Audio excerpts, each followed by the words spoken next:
নেপালে বিক্ষোভ এখন চরমে। রাজধানী কাঠমান্ডুতে উত্তাল জনতা সরাসরি পার্লামেন্ট ভবনে প্রবেশ করেছেন। সরকারের কড়াকড়ি পদক্ষেপও আন্দোলন দমাতে পারছে না।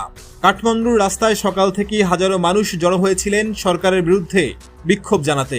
স্থানীয় সময় সকাল ৯টার দিকে মৈত্রীঘর এলাকায় শুরু হয় এই বিক্ষোভ দ্রুত ছড়িয়ে পড়ে শহরের বিভিন্ন সড়কে। ধীরে ধীরে তা পরিণত হয় ভয়াবহ সহিংসতায়। প্রত্যক্ষদর্শীরা জানান, নিরাপত্তা বাহিনীর কড়া অবস্থানের পরও আন্দোলনকারীরা রাজধানীর পার্লামেন্ট ভবনে প্রবেশ করেন। এ সময় পুলিশের সঙ্গে তাদের তুমুল সংঘর্ষ হয়। পুলিশ গুলি, টিয়ারশেল এবং জলকামান ব্যবহার করে জনতাকে ছত্রভঙ্গ করার চেষ্টা চালায়, কিন্তু আন্দোলনকারীরা পিছু হটেননি। পরিস্থিতি নিয়ন্ত্রণে আনতে অবশেষে সেনাবাহিনী মোতায়েন করতে বাধ্য হয় নেপাল সরকার।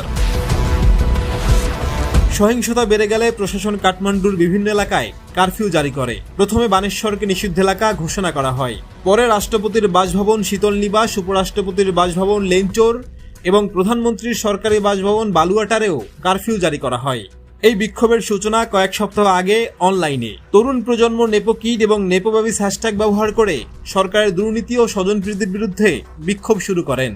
অনলাইন থেকে আন্দোলন সড়কে নামলে তা অল্প সময়ের মধ্যেই গণঅভ্যুত্থানে রূপ নিতে থাকে। পরিস্থিতি আরো ঘোলাটে হয় যখন সরকার হঠাৎ করেই নিবন্ধনহীন ২৬টি সামাজিক যোগাযোগ মাধ্যম বন্ধের ঘোষণা দেয়। তরুণরাকে মত প্রকাশের স্বাধীনতার উপর সরাসরি আঘাত হিসেবে বিবেচনা করেন। ক্ষোভে ফুঁসে ওঠে গোটা নেপাল, তারা রাস্তায় নেমে পড়েন। কাঠমান্ডু জেলা প্রশাসনের তথ্য অনুযায়ী হামি নেপাল নামের একটি সংগঠন আনুষ্ঠানিক অনুমতি নিয়েই এই সমাবেশ আয়োজন করে।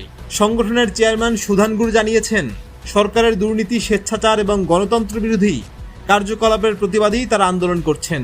শুধু রাজধানী নয়, দেশের বিভিন্ন শহরেই একই সময়ে বিক্ষোভ চলছে। আয়োজকরা আগেভাগেই সামাজিক